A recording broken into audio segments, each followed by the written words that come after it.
Tuesday, everybody. Hope you're having a great day. Dave here, and I'm excited to share with you that today we are bringing back an incredible conversation that we had with a rancher on a working ranch. Over the last several weeks, Montana came up a couple times. And if you remember, in the past, like 2 years ago, maybe 2.5 years ago, Steve and I did a conversation with a real working rancher, Ron Den. He's got a ranch in Superior, Montana. And this conversation covers everything that you might want to know about what it is to have a live working ranch. Maybe that's something that you want to do in the future. Maybe it's someplace that you'd like to visit. Well, Ron's going to take you behind the scenes and tell you all about what that type of life is like, what that lifestyle entails. And I couldn't be more excited to share it with you. Ron's a great guy. Really enjoyed the conversation. Steve has been back to visit him several times and has just become a really good friend of everything we do at Queen Valley Mule Ranch. So I hope you enjoy this broadcast. In the meantime, enjoy today's conversation with Ron Den. Take care, everyone. Hey, everybody. It's that time again. It's Mule and Donkey time. We come together every Tuesday to talk about mules and donkeys. Today is no exception. My name is Dave. This is Steve Edwards. And today we have our friend Ron Den. Well, Steve's friend. They've known each other for years. And we're going to get to hear a little bit about their friendship, about mule stories from across the United States, and we're real excited about that. But if this is your first time ever hanging out, I do want to say welcome. Usually these broadcasts are done live, meaning I could hold up a newspaper of the day and I could say, hey, today is, and you'd see the date and we'd take calls back and forth. But today, it's a very special one having Ron. And so we're recording it so that we get everything, all the technical glitches and everything worked out so we can give you a very nice program. The way this program works is there's really only three things we ask. Number one, that right now in the comment section, whether you're on Facebook or YouTube, you put your name, where you're watching from, and what the weather is like today. Steve and Ron and I can get together anytime and we could just shoot the breeze and talk shop. But we're here today to share stories for your benefit. And so while we're not live today and we can't say hello, we do want to know that you're watching, and we'll be going back through and we'll be taking a look at the comments from the show. So your name, where you're watching from, what the weather is like. The second thing is that you share any and every mule or donkey question that you got. Now it's going to be different because we don't see them coming in live, but I'm going to go back through. I'm going to get the questions, and the next live program, Steve and I are going to go through them. So if you're listening today and you think, oh my gosh, I want to know more about that, go ahead and ask. No dumb questions, no questions that have been asked too many times. No questions are off limits. Matter of fact, we have some folks who will say, hey, I don't agree, Steve, and then we'll talk about that. We're not afraid of anything. We're going to give you the information, and then we're going to let you loose, go out there and apply it yourself. Third thing, and y'all have done so good with this, is to share the broadcast. Share it out on Facebook or YouTube so your friends and your family who are into equine can know to come and find us and hopefully get some answers too. With that, Steve, how have things been since our last broadcast? Oh boy, I've been going like 90 miles an hour. You know, tomorrow morning we head up to Grand Canyon area, and I've been going 9-0, trying to load the truck, load the trailer, and make sure we got things together. But it's great to be able to take a couple minutes here and spend time and visit with a very, very good friend of mine, Ron Den. How about that? Yeah, why don't you introduce Ron? Tell us how y'all know each other, and then we can get into some good conversation. You know, we know each other because of the mutual thing that we have called Mules and Donkeys.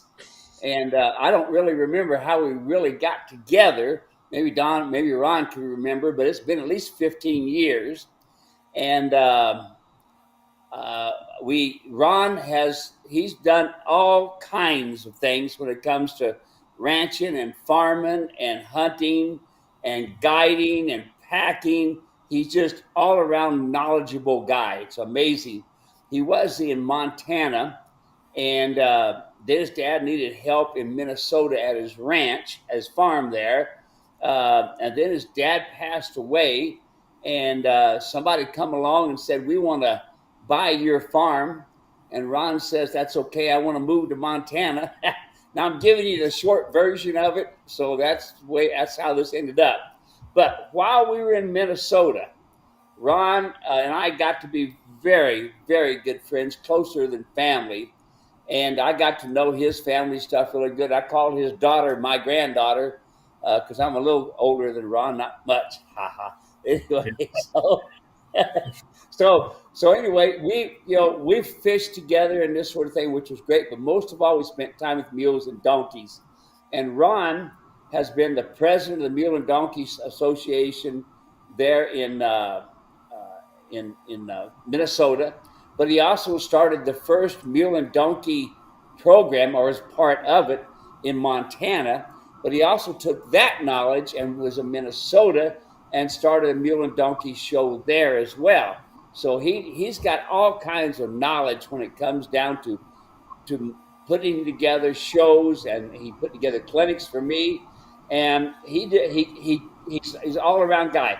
But just like everything else, we can learn from each other. Yeah. And Ron was doing some of the same things, and that they had learned about and known about for years. And then I started showing him some different things about bidding, about the come along hitch, about shoeing, about mules in general, and kind of refined him a little bit. So that's kind of the overview of Ron Den and I. I'm sure he could give us a few more details, but Ron, how's things up there in Montana? It's hot today. We got forest fires all over the place, just not here, thank goodness. But anyway, they're predicting rain, so let's pray that we get it and these fires subside. Otherwise, thanks for having me on the show, and good seeing you again. And I guess to start out, I don't even remember what year it was that we met. You were working a clinic in St. Cloud, Minnesota, I think it was. And I believe, I don't remember what year that was, but it was in the early 2000s. Can you believe that we're doing these clinics now on the internet, Ron? Isn't that incredible? It's unbelievable. Yeah, the technology, it's pretty hard for me to keep up with it anymore. Steve, what did you observe up there, spending time with Ron? And you did the clinic up there, of course. What did you observe, and what are some of the things we'd like to talk about here today? Well, one of the things that we've got to remember this, when Ron and I first started getting together, it happened to be, it was most likely during the Minnesota Expo, which is a major expo. And I usually, am training for an hour or two at a time throughout the day, throughout a weekend of an expo, which expos I really love because I'm able to really reach out to a lot of people. It's kind of like this program here. I'm reaching out people all over the world, thanks to you, Dave, and your abilities of being able to communicate with people with this thing. But that's kind of how it happened. And then I always teach by the teachable moment, So when somebody would say something, I would say, yeah, that's right. Your cinch is about right. But here's the problem. You got your saddle in the wrong place. And so folks, I started getting them to key in on, just like Ron, he had places, he had equipment and this sort of thing that he had learned from years, like this saddle company. But with the mule and donkeys, I learned a little bit different thing from that mule and donkey. So I say, okay, move the saddle to here, do this. And then I would leave him alone. But then pretty soon Ron started saying, now, Steve, I'm still not quite getting everything right. Ron could see that, once he started seeing what was going on. Well, let's try your saddles. And then he started seeing how my saddle started making the difference in his mules and his donkeys. And then since he was so well known being the president and stuff, when we started doing clinics there at the fairgrounds, then wow, people started seeing it. And I would do the clinics, and then he also did the mule shows. And one of the things that was interesting, I'm going to kind of run ahead really quick, that there was a dentist there that was coming there doing dental work, and he said, I'm amazed, Steve. I'm looking at all these mules in this show, and all these mules have your saddles but two. And all the ones that are doing really well have your saddles, but the two are having problems. He says, I would have never guessed it. And so then, Ron, being the teacher that he is and the helper that he is, he helped a lot of people in Minnesota during these clinics. And with bidding, he started showing them things, and it improved his abilities. and we just went on from there. But gosh, it's got to be at least 15 years, huh, Ron? Maybe longer. Oh, yes, it's got to be at least that. I don't remember the date. I'm sorry. I just Yeah. don't. But it's been a long time. A lot of fishing trips, a lot of Yeah. mule talk. Yeah. Tell me some of the things that you've learned as you've been going along here, and some of the things that you kind of learned from me, and then kind of evolve some of your training program. Well, one of the biggest things I learned, and you taught me right off from the start, I'm heavy handed. I'm a typical guy, and I noticed that. And now that I'm doing some teaching, I'm learning guys just typically are heavy handed. And once you learn to finesse and not be so rough with those animals, you'd be surprised how fast the results improve. Saddling your saddles, I just can't speak enough about them. I've owned a lot of them.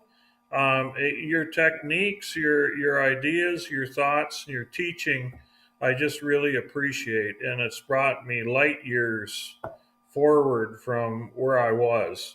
There's just not that knowledge available out there from most people. Yeah. So I appreciate that very much. Do you think that come along hitch kind of helped your hands a little bit? Yes, it does. It also refines your communication skills. It's all about learning how to talk mule. It ain't the mule's job to learn how to talk people, and it really, really brings you forward fast with the come along hitch. Those people who haven't tried it really need to experience that, and it just makes your mule much more soft and supple and easier to work with. Yeah, that's one thing I've learned a long time ago, and I'm sure you see it now, that it's not the bit that really starts building a foundation. It comes from the nose itself. And the proof of that is in the come along hitch. And, like the last clinic we did at Pachur Ranch. Now, folks, I got to tell you, if you ever get a chance and you want to go to Montana and you want to experience a beautiful ranch, beautiful country, and a really laid back situation, we're going to give you that information later on at the end of this little show, because Ron is one of few ranchers in Montana that kind of opens up his ranch and say, come on in here. I've got a cabin. I've got tents. I've got camping, things like this. And the funny stuff that you're smelling around there is called fresh air. Yeah. And you'll see beauty. You'll see deer, animals of all kinds, but most of all, you'll have it to yourself. And that's kind of cool, because you've got the amenities there, but yet you'll have a lot to yourself. But we'll get back into that part later. So Ron, this last clinic we did for you, we did for ourselves and this sort of thing, there was a lot going on there. What do we have, like 10 animals and their owners, and then the spectators. What did you see at that clinic that kind of give you some insight? There was a lot of, how do you word this? The devil's in the details, right? Yeah. And it's not about just this overwhelming experience. It's all the little details, like how you use the twitch. I never would have dreamt that was the correct and proper procedure of using a twitch. And I've owned one for how many years? But what you could do with that was just unbelievable. I got a really severe ear shy mule, Steve, and some of the techniques and showing me how to get the mule past that. He's doing quite well now. But what I really appreciated was really emphasis on controlling them feet. That was really important, that I needed to review that. But it's just a general improvement of all the mule owners. It's overwhelming. It's just, I'm in awe after several days. It's really impressive. So I thank you for that. Yeah, well, thank you, and I appreciate that comment. Isn't it unique, though? Isn't it kind of fun? Because I don't just sit on top of somebody. I say, here it is. This is what you should be doing, and let them go, and let them make mistakes. And that's what's really important, folks. You have to understand, if people say they don't want to make mistakes, you will make mistakes, I wish I could tell you that all of my techniques are right on the money good. I'm always learning more. But just like here, we got Ron, and I want to say this again: we got a man with a lot of experience. He's gone to packing school, he's farmed, he's ranched. It's not just somebody that just decided they're going to have their first animal. Ron has been there, done that. Like you said, he packed and guided for 9 years in Montana. That's nothing easy about that. That is tough.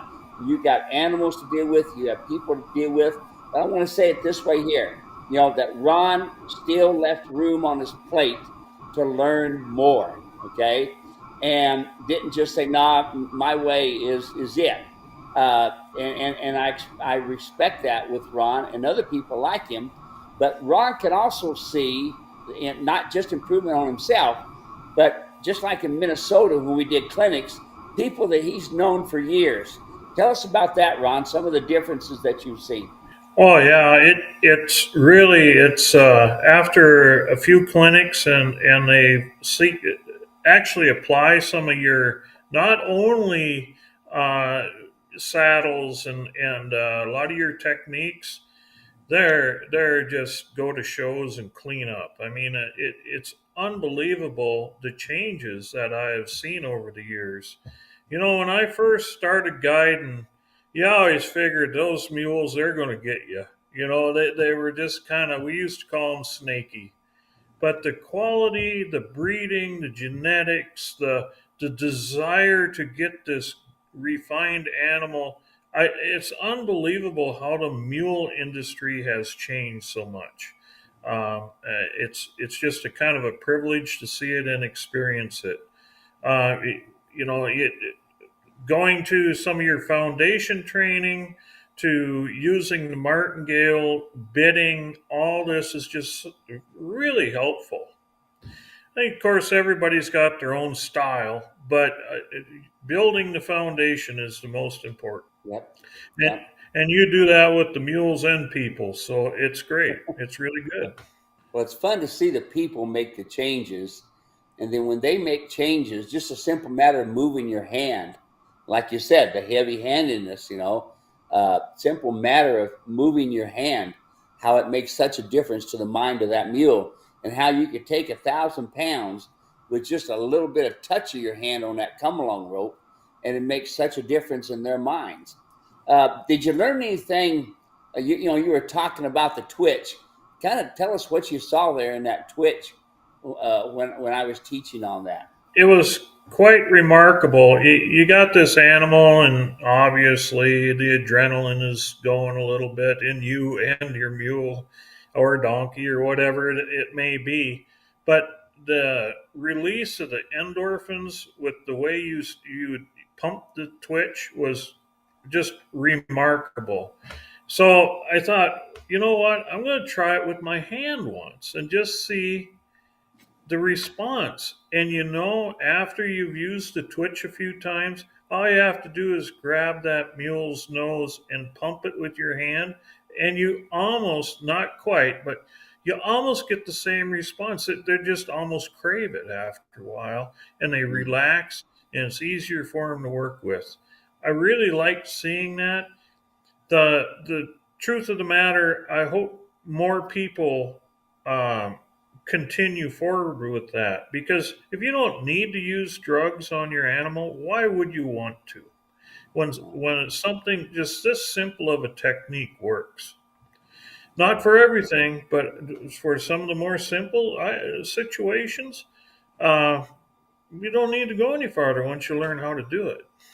Wow. Even the farriers that have been shoeing for years and years, you show them that, and they're just in awe over it. We had a veterinarian there. She came all the way from Washington with her sister, and you could kind of see it in her eyes. There was some.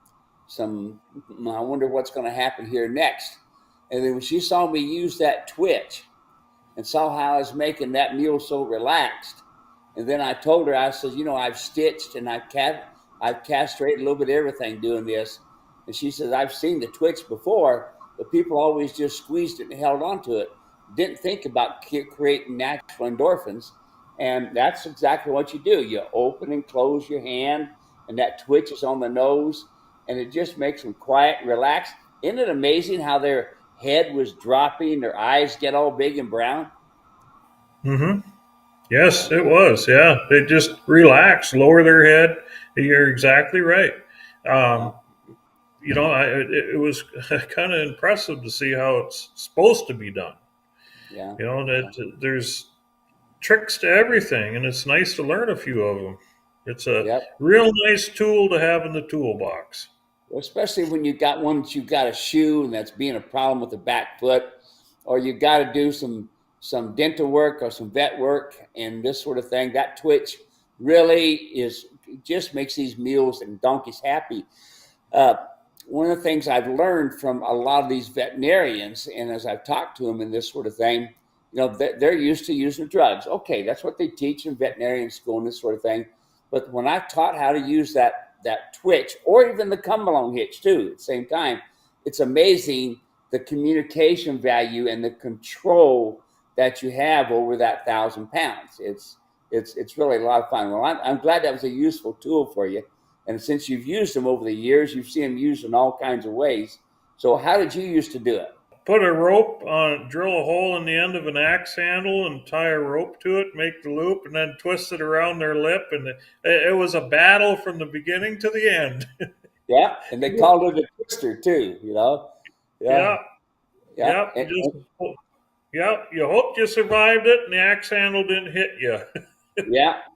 Well, that's also one of the things that you and I can say that through all of our clinics that we did, nobody got hurt.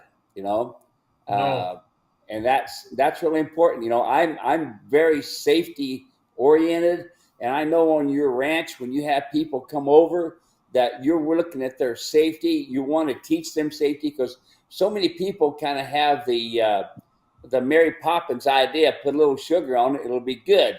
But the thing about you've cowboyed and you've hunted and farmed and stuff, and you know what it's like to be hurt.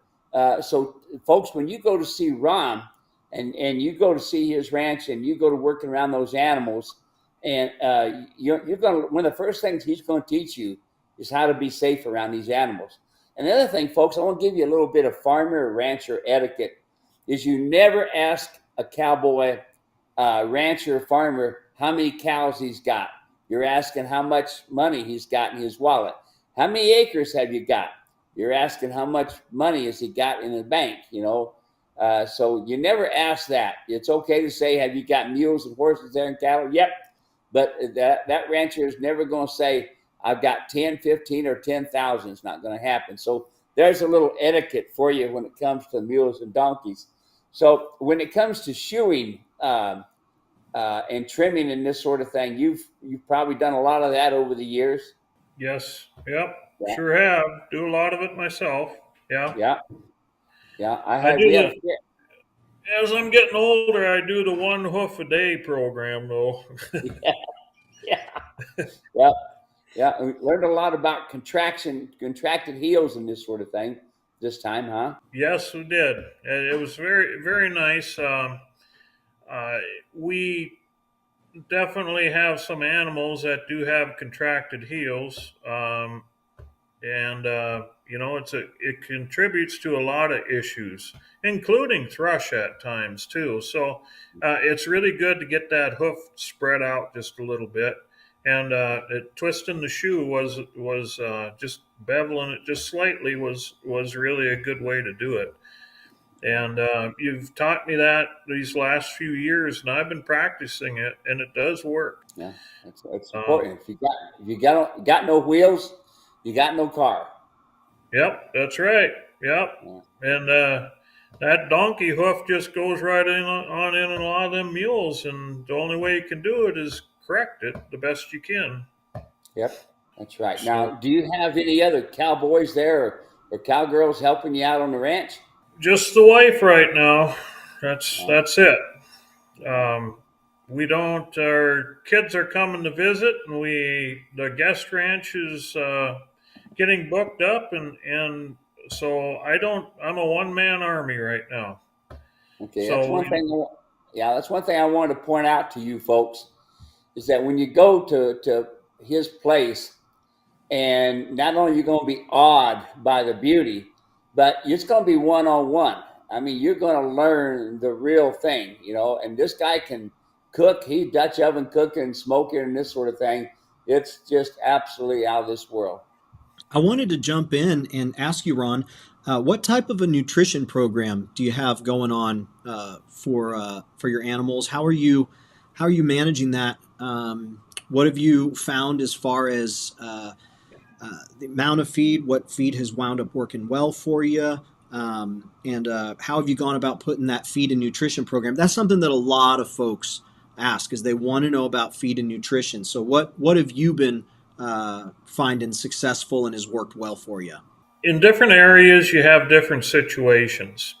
Right now, a lot of our hay, our forage in this area, isn't very good quality. Um, we try to find the best grass hay we can get. I try to stay away from very much alfalfa. I just don't like the result I get from it. And I also supplement, we have a product here called a Packer pellet. It's basically a supplemental pellet. And that's what I do with mine. I've heard wherever you're at. I mean, Steve talks about an all pellet diet, and I've seen it with in the past, and it works great. Unfortunately, here pellets are so expensive. I have to use more hay and less pellets. It's just a financial thing, but I would prefer, if you want very little waste, that's the way to go. However, that's my nutritional supplement. We have a real variety of weather here. In the winter, it can get quite cold. Then I do have to increase the carbohydrate intake a little bit for them to stay warmer. I don't like to baby my mules too much. I don't put them in stalls at night and all that. I kind of like them to be a little bit on the tough side. And I like them to have those outdoor experiences so they're easier to work with up in the mountains. So uh, that is my program I do. It's not perfect, it's not the best, but it's just basically hay with supplements, be it grain, primarily pellets, and of course, you have to have good quality salts and things like that too. And the thing is, too, is Ron knows, just like any other farmer, is that it doesn't hurt to test your hay to kind of get an idea of what's actually in it. Like you heard him say, supplements, because not all the hays are going to meet every need of these mules and donkeys. And when you're feeding them, especially you get there during the winter, it's 20 degrees below zero. They need those carbohydrates. They need to be standing on top of a hay bale the whole time, especially when you got as many animals as he's got. It's pretty tough, and he's only had this place for what, 5 years now, Ron? 4 years.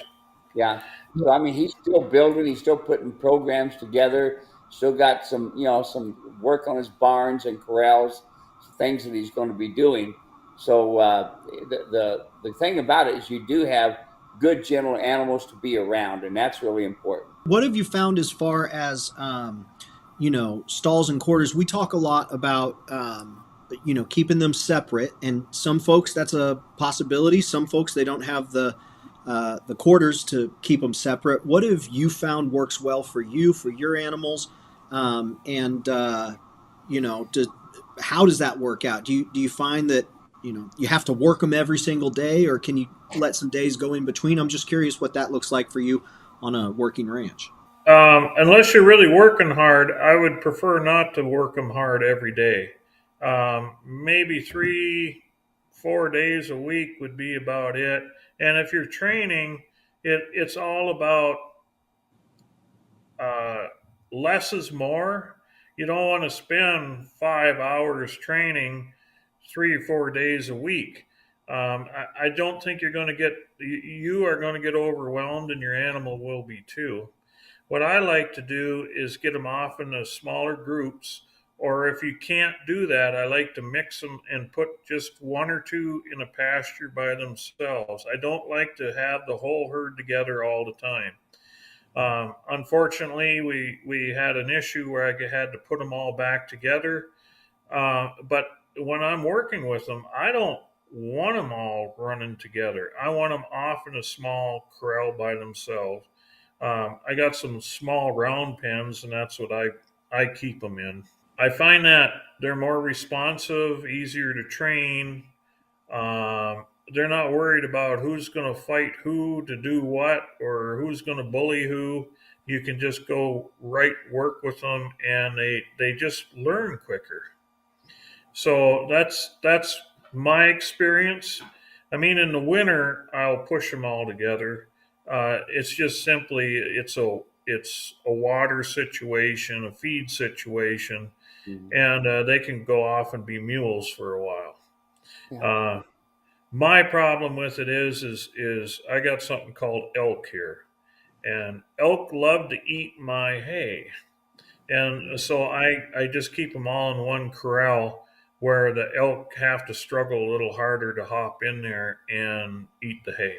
One of the things you mentioned, which I remember early on talking with Steve, and he would tell me, hey, folks, you don't need to be going out there training 4 or 5 hours a day, 5 days a week. Maybe 6 hours a week total, 30 minutes here, 45 minutes there. And to me, not really knowing anything, that's I was like, man, I feel like you got to get out there and you really got to work it. Like when I was training, when I was young, basketball, you got to get out there, you got to train, you got to practice, you got to work on, and you got to do drills and you got to do training and you got to do it every day. And then football, I never played football, but I had friends who did. And every single day they were going to school, hour and a half, 2 hours early to train. And so when Steve says, 30 minutes a day, maybe 4 to 6 hours a week, that was a shocker for me. Was that something that was just normal knowledge to you, or did you learn that over time? How did you come to that? Hey, you don't want to overtrain them and overwork them. If you're ranching for a living, it's finding any time to train at all on anything is fortunate. But yes, I see that and this 30, 60, 90-day thing and people pushing the trainer to get all this done. And I only got money for 30 days or something like that. And that just instills this forcing it on the animal when it isn't ready. And what I've learned is go slow, be steady, be predictable so that they know what to expect out of you and you can expect something back in return. And I've had much better success taking my time.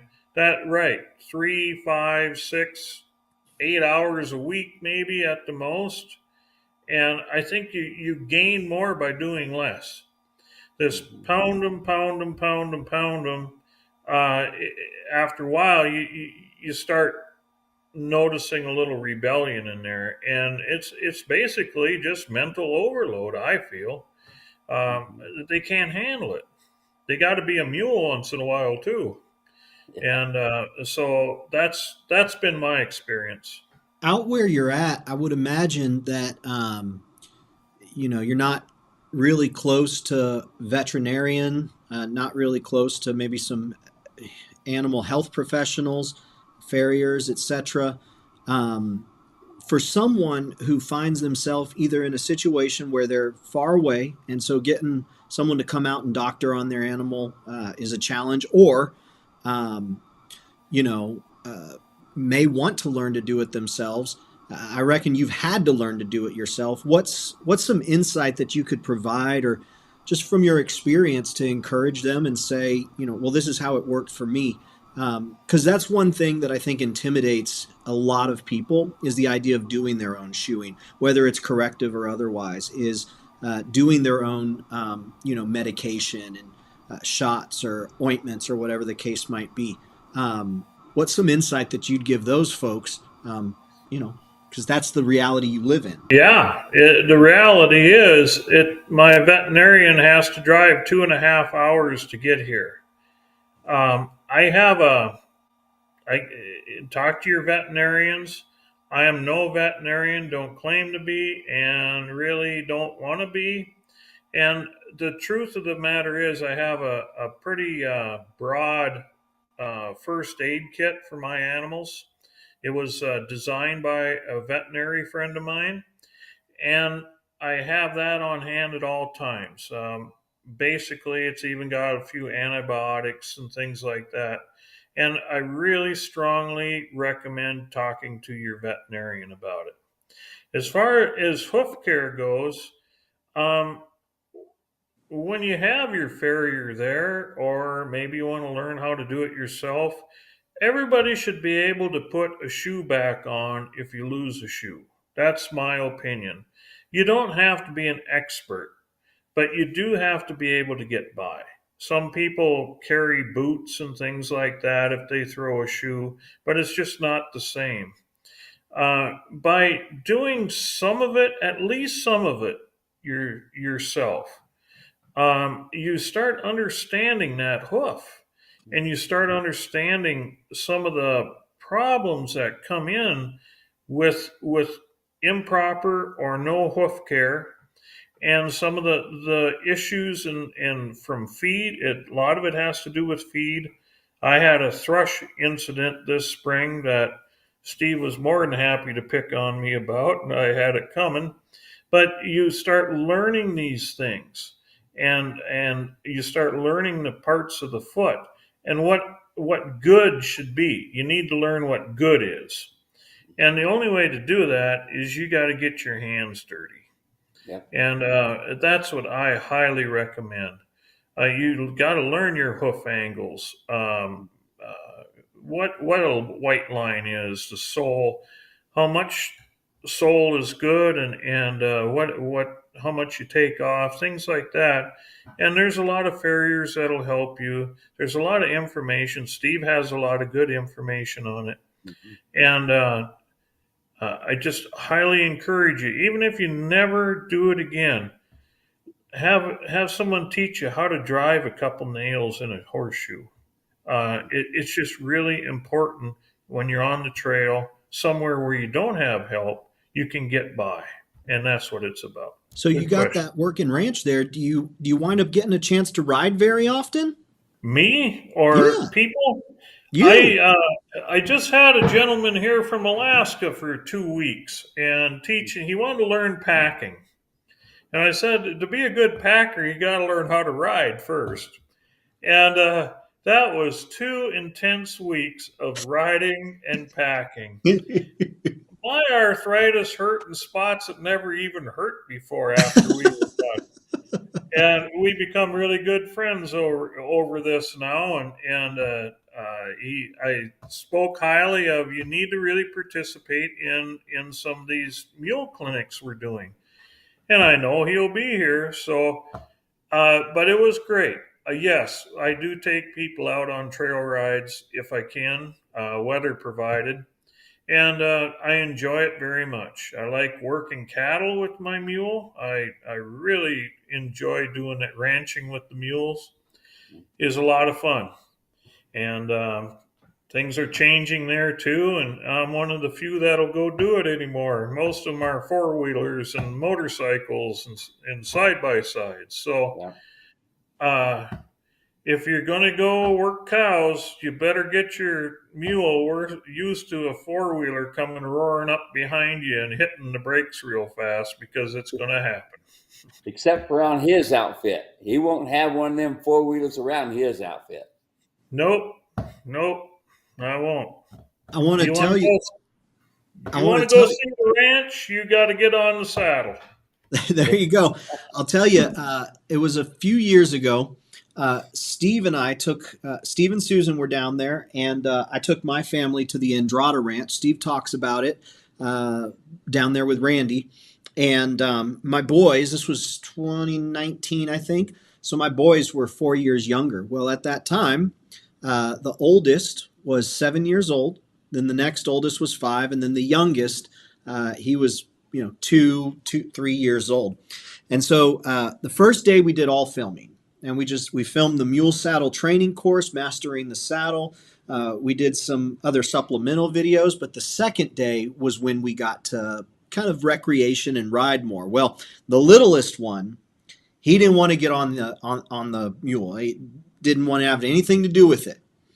But then he saw me, and he saw the 5-year-old and the 7-year-old get on, and I'll tell you what, that riding looked like the best thing in the world to him. Because if you took a look over where he was sitting with the ladies, he was grabbing a helmet, putting it on his head. 2 years old, trying to buckle it up underneath here. I said, I think we better get Stevie on this horse. Well, Steve, do you remember? He did not want to get off that mule. He did not want to get down off that mule. He wanted to stay there. He was interested, and he loved it. Yep. Yeah, that was pretty cool. You couldn't pull him off of that mule. He wanted to stay. He really enjoyed it. But at first, nothing to do with it, Wanted great. Nothing to do with it. Yeah. So, so on your outfit, Ron, you don't mind having kids and families and this sort of thing there, huh? Oh no, not at all. We're kind of set up for it here. We have round pen. We have a small arena. I have a little trail course, things like that, right by the guest ranch facility. So we don't have to go out on the trails on this big super adventure if you don't want to go. But we can do experiences without really having to travel too far. It just makes it a lot easier to keep an eye on everybody that way. I got some pretty tough country here to go riding in, and I wouldn't want to take a beginner in there. They would probably never go again. So that's been my experience. We can cater to people. We got a facility to have people bring their animals here to use themselves or learn some training tips also. And so I try to keep it all close by. And then if I think they're ready, then we go hit the trails because it's pretty wild up in there. Yeah, and then you can have it where you've got corrals where people can come and bring their mules as well and learn from you, and then go up in the mountains as well on trail rides. Correct. Yes, we do. And we have trails and roads and things like that all over on the ranch here. And then if someone's really ambitious and wants to put on some miles, they can go hit the Forest Service roads and end up in Idaho somewhere. Yeah. If they're lucky. Yeah. So, and then folks, he doesn't have RV spots, but it's all camping without running water and electricity and this sort of thing. But he does have a cabin. He's got tents that are set up. He's got what he's called a glamping tent. It's really interesting. And he's got a cook tent this cook tent, I think we had probably about 30, 35 people inside this cook tent, nice wood floors and tables and this sort of thing. Or if you really don't want to experience the tent, you can experience the cabin. And he's got a cabin that he built that's really nice. He took it from one part of the ranch and dragged it cross country and then put it in another place. And it's really a really nice place to stay. So what do you think, Dave? We got some more things we want to discuss? Yeah, well, I did have another question. I was curious. You had said, if you get any time to train on a working ranch, you're lucky. With all of the livestock that you have, all of the different responsibilities, one of the questions that will come up, and it has to do with both health and nutrition, but is just monitoring the individual animals, supplements, medications, vaccines, like a vaccine program, and even like deworming. Do you have a regimen or a way that you keep track of that? Is it just kind of are you eyeballing it, or is there a stretch of time through the year where you kind of get to each one? I'm curious about that. I generally, with wormer, I try to worm if I don't feel as though they're being impacted heavily by an environment like mine are pretty isolated here. I'll worm twice a year and follow up in approximately a month. I follow up with a second treatment. And that's really important because you have eggs, okay, you kill the adults and the larvae, but those eggs are still there. And you have to do that second treatment, that follow up. Biggest thing is follow the directions. They're there for a reason. There's so many different types of wormer, and I do like to mix it up. I don't just use one, ivermectin is so overused Yeah. sometimes you just have to spend the money and mix your wormers up. That's one of the most important pieces of advice I can give you. They all are a good product if you know what you're going after. So that's kind of been my worming program. Most times is twice a year, and now we have some new types of wormers, and I'm not going to plug the brands, but I use them, and they have a little bit of a carryover. And what's nice about that is if you don't get back to treat them right away with a second follow up, it's already got some residual in the animal. So as far as that goes, that's been my plan. Whenever you get strange animals from all over different parts of the country, you have a potential of introducing them to some new worm, disease, whatever it may be. Biggest thing I recommend with vaccinations is talk to your veterinarian, or vet tech or whoever you can. That's the best way to do it. I mean, you can you can spend hundreds and hundreds of dollars on vaccine, which you may not have to do, simply because one of them right now, one of the big debates is rabies, and the here in the state of Montana last year there was a rabies outbreak. Do you vaccinate for that? A lot of it is you have to make a choice. Uh, if you're in rattlesnake country, are you going to vaccinate for that or not? And those are things you need to talk to your veterinarian. Steve's got a lot better advice for it than I do. But sometimes finances dictate what you do, and get the best bang for your buck. That's what I'm going to tell you.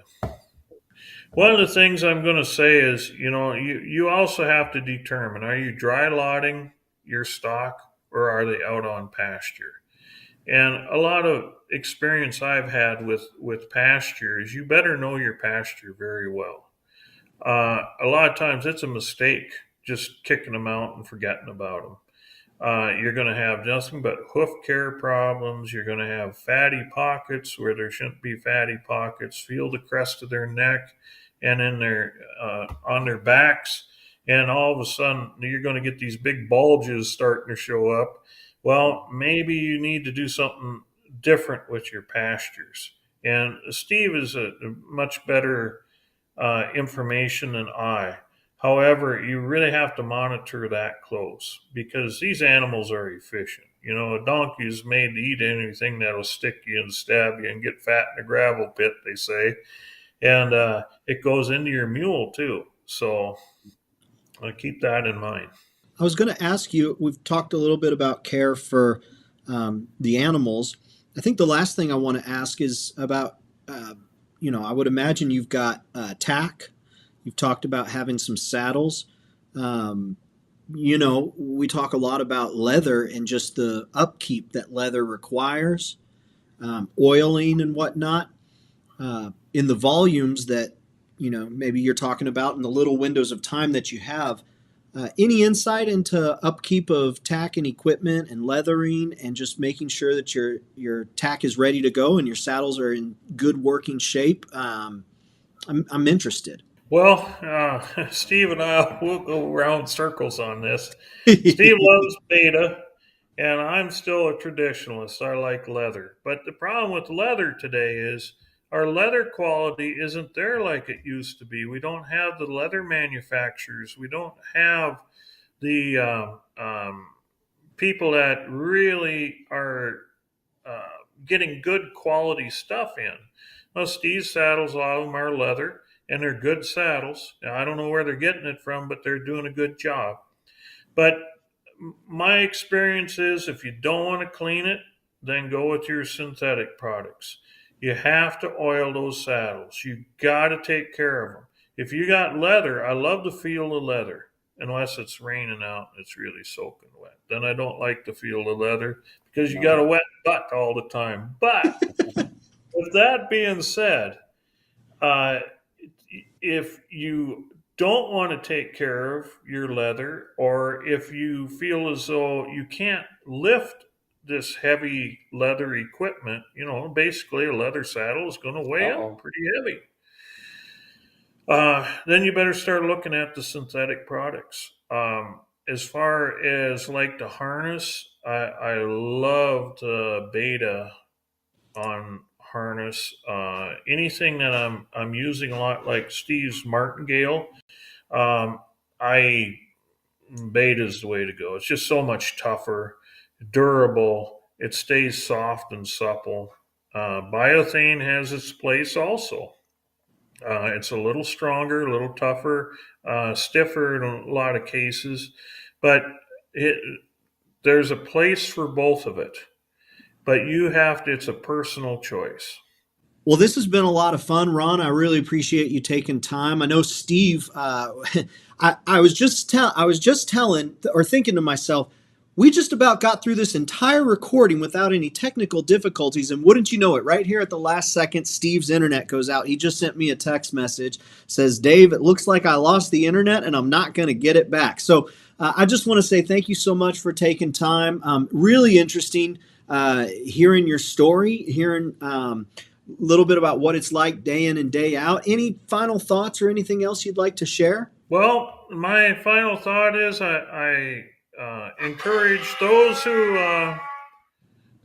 have their animals, get out and use them. They're not just pasture pets. Get to know them, get to learn them. You'll only get better the more you use them and the more you understand them. And enjoy. It's a real blessing. It's great to know Steve. We've been friends for quite some time. And it's a privilege being on the podcast, and you're a great host, Dave. And I look forward to anyone wanting to stay at the ranch. We'll certainly be happy to accommodate. My daughter runs Facebook, Mules Roost Ranch. Check it out. That's great. We'll put a link in the description so folks can find you. Yeah, this was great. Thank you, everyone, for hanging out with us today. We know you could be doing a lot of different things with your time. The fact that you're here hanging out with Steve, Ron, and I really does mean a lot to us. I hope that this has helped make your day better. I hope that this has really been worth your time. And like I said at the very beginning, if you've asked any questions throughout the broadcast, I'm going to go back through, and the next live program we have, we'll get those in front of Steve. But thanks again, everyone. Take care. God bless, and we'll talk to you again soon. Bye-bye. Thanks. Bye.